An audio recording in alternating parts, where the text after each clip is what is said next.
नमस्कार किसान भाइयों। क्या आप जानते हैं कि गेहूं की फसल में बुआई के बाद जो पहला पानी लगता है वही ये तय करता है कि आपकी पैदावार 20 मन होगी या 80 मन। जी हाँ, ये कोई बड़ा चढ़ाकर कही गई बात नहीं है, बल्कि एक वैज्ञानिक सत्य है जिसे अक्सर हम नजरअंदाज कर देते हैं।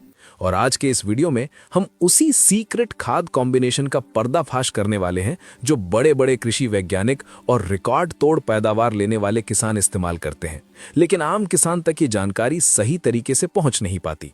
अगर आप भी चाहते हैं कि आपके गेहूं के हर पौधे में 20 से 25 कल्ले फूटे, जड़ें इतनी गहरी जाएं कि तेज हवा में फसल गिरे नहीं और दाना इतना मोटा हो कि मंडी में सबसे ऊंचा भाव मिले, तो ये वीडियो अंत तक देखिएगा, क्योंकि आज हम गेहूं की पहली सिंचाई के उस जादुई फॉर्मूले पर बात करेंगे जो आपकी खेती की तस्वीर बदल सकता है। स्वागत है आप सभी का हमारे चैनल पर, जहां हम लाते हैं खेती की सबसे सटीक और रिसर्च आधारित जानकारी। आगे बढ़ने से पहले अगर आप एक प्रगतिशील किसान हैं और अपनी फसल से प्यार करते हैं तो इस वीडियो को लाइक जरूर करें और चैनल को सब्सक्राइब कर लें, ताकि ऐसी ही महत्वपूर्ण जानकारी आपसे छूट न जाए। आज का हमारा चर्चा का विषय बहुत ही खास है और इसे शुरू करने से पहले मैं आपसे एक सवाल पूछना चाहूंगा। कमेंट करके जरूर बताएं कि पिछले साल आपने पहली सिंचाई पर यूरिया के साथ और क्या डाला था। क्या सिर्फ जिंक या कुछ और भी? अपने जवाब नीचे लिखें। चलिए अब सीधे मुद्दे पर आते हैं। गेहूं की फसल में पहले पानी को वैज्ञानिक भाषा में क्राउन रूट इनिशिएशन या CRI स्टेज कहा जाता है, जो आमतौर पर बुआई के 20 से 25 दिनों के बाद आती है। ये समय फसल के लिए उतना ही नाजुक होता है जितना एक छोटे बच्चे के लिए मां का दूध छोड़कर ठोस आहार पर आना। जब हम गेहूं का बीज बोते हैं तो शुरुआत में जो जड़ें निकलती हैं उन्हें सेमिनल रूट्स कहते हैं, जो बीज के अंदर मौजूद भोजन से पौधे को जिंदा रखती हैं। लेकिन लगभग 20-21 दिन पर ये जड़ें काम करना कम कर देती हैं और पौधे को क्राउन रूट्स या ताज जड़ें बनानी पड़ती हैं, जो मिट्टी की ऊपरी सतह से निकलती हैं। यही वो समय होता है जब पौधे को सबसे ज्यादा ताकत यानी खाद और पानी की जरूरत होती है। अगर इस समय आपने सही खाद का कॉम्बिनेशन दे दिया तो पौधे में फुटाव यानी टिलरिंग की ऐसी बाढ़ आएगी कि पड़ोसी भी देखते रह जाएंगे। रिसर्च बताती है कि अगर इस समय पोषण में कमी रह गई तो बाद में आप चाहे बोरी भर भर के खाद डाल दें, पैदावार नहीं बढ़ेगी, क्योंकि कल्ले बनने का समय तो निकल चुका होगा। अब सवाल आता है कि वो सीक्रेट कॉम्बिनेशन क्या है। किसान भाइयों, अक्सर हम सोचते हैं कि बस यूरिया डाल दिया और काम हो गया, लेकिन रिकॉर्ड तोड़ पैदावार के लिए हमें यूरिया के साथ कुछ ऐसे सूक्ष्म पोषक तत्व और बायोस्टिमुलेंट्स मिलाने पड़ते हैं जो एक दूसरे की ताकत को बढ़ा देते हैं। सबसे पहले बात करते हैं नाइट्रोजन की, यानी यूरिया की। पहली सिंचाई पर 1 एकड़ खेत के लिए आपको लगभग 45 से 50 किलो यूरिया यानी एक बैग की जरूरत होती है, क्योंकि इस समय पौधे का वानस्पतिक विकास बहुत तेजी से हो रहा होता है। नाइट्रोजन पौधे को हरा भरा रखता है और प्रकाश संश्लेषण को बढ़ाता है, लेकिन रिसर्च में यह पाया गया है कि केवल यूरिया डालने से नाइट्रोजन का पूरा फायदा पौधे को नहीं मिल पाता। उसका काफी हिस्सा या तो हवा में उड़ जाता है या पानी के साथ जमीन में नीचे चला जाता है। इसलिए हमारे सीक्रेट कॉम्बिनेशन का अगला हिस्सा इस नाइट्रोजन को लॉक करने और इसकी ताकत बढ़ाने का काम करता है। इस कॉम्बिनेशन का दूसरा और सबसे महत्वपूर्ण पिलर है जिंक। भारतीय मिट्टी में जिंक की भारी कमी देखी गई है और गेहूं की फसल जिंक के प्रति बहुत संवेदनशील होती है। जिंक का मुख्य काम पौधे में ऑक्सिन हार्मोन बनाना है और यही ऑक्सिन हार्मोन जड़ों के विकास और तने की लंबाई बढ़ने के लिए जिम्मेदार होता है। अगर इस समय जिंक नहीं मिला तो पौधे की पत्तियां बीच से पीली पड़ने लगेंगी और कल्ले कम निकलेंगे। बाजार में 2 तरह का जिंक मिलता है, एक जिंक सल्फेट मोनोहाइड्रेट 33% और दूसरा हेप्टाहाइड्रेट 21%।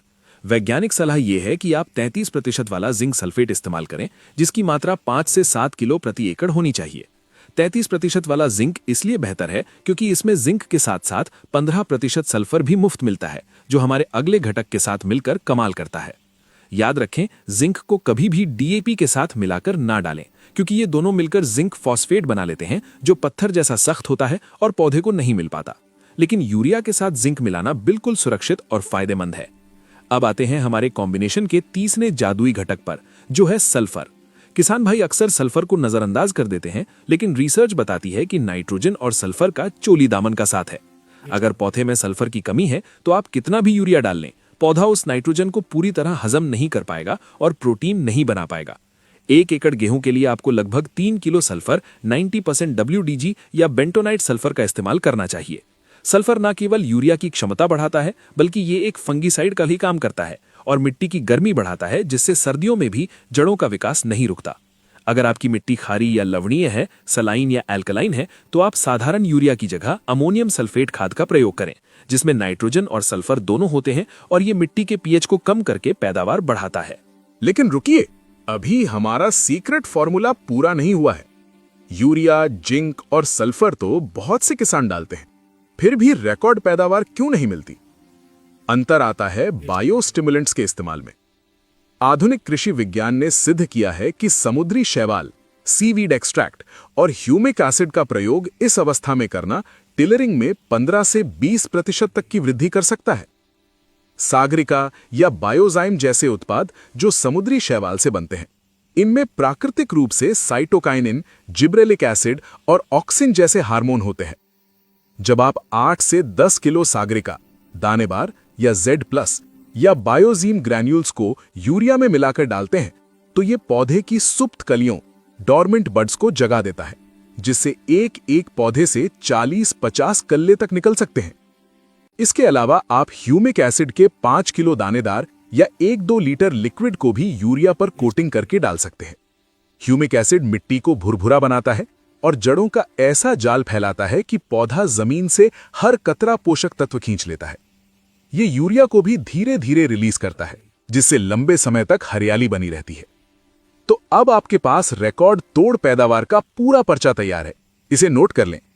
1 एकड़ के लिए आपको लेना है 45 किलो यूरिया, 5 से 7 kilo zinc sulphate 33%, 3 kilo sulphur 90% WDG और 8 से 10 किलो सागरिका या बायोजीम दानेदार।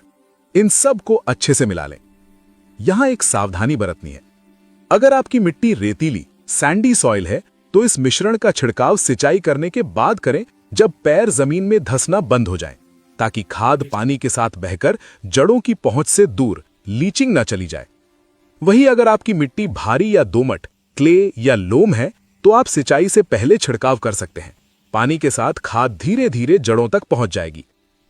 एक बहुत ही आम समस्या जो अक्सर किसान भाई पहली सिंचाई के बाद देखते हैं, वो है गेहूं का पीला पड़ना। कई बार किसान इसे नाइट्रोजन की कमी समझकर और यूरिया डाल देते हैं, जो गलत हो सकता है। अगर पीलापन पुरानी यानी नीचे की पत्तियों पर है और नोक से शुरू हो रहा है, तो यह नाइट्रोजन की कमी है। लेकिन अगर पीलापन नई या बीज की पत्तियों पर है और पत्तियों की नसें हरी हैं लेकिन बीज का हिस्सा पीला है, या खेत में जहां ट्रैक्टर के टायर चले थे वहां फसल हरी है और बाकी जगह पीली, तो ये मैंगनीज की कमी है। रेतीली जमीनों में पहले पानी के बाद मैंगनीज अक्सर ऑक्सीडाइज होकर पौधे को मिलना बंद हो जाता है। ऐसी स्थिति में मिट्टी में मैंगनीज डालने का कोई फायदा नहीं होता। इसके लिए आपको 1 किलो मैंगनीज सल्फेट को 100 से 150 लीटर पानी में मिलाकर 1 एकड़ में स्प्रे करना होगा।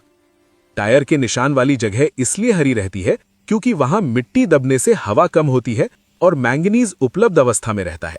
इसलिए सही पहचान करना बहुत जरूरी है। इसके अलावा अगर आपने बुआई के समय डीएपी यानी फास्फोरस नहीं डाला था, तो पहली सिंचाई पर डीएपी का छिड़काव करने का ज्यादा फायदा नहीं मिलता, क्योंकि फास्फोरस मिट्टी में चलता नहीं है और ऊपर ही रह जाता है। ऐसी स्थिति में आपको घुलनशील एनपीके यानी 1261-0 या लिक्विड फास्फोरस का प्रयोग करना चाहिए, ताकि वो जड़ों तक पहुंच सके। पानी लगाने के समय का भी विशेष ध्यान रखें। भारी मिट्टी में 25 से 30 दिन और हल्की मिट्टी में 20 से 22 दिन पर पानी लगा देना चाहिए। ज्यादा देरी करने से क्राउन रूट्स सूख जाती हैं और कल्ले मर जाते हैं, जिसका सीधा असर आपकी जेब पर पड़ता है। अंत में मैं यही कहना चाहूंगा कि खेती अब सिर्फ मेहनत का नहीं, बल्कि सही विज्ञान और सही तकनीक का खेल है।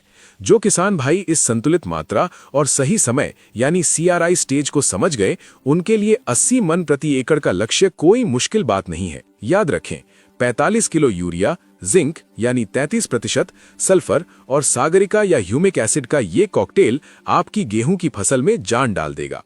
उम्मीद है आपको ये जानकारी पसंद आई होगी और आप इसे अपनी खेती में अपनाएंगे।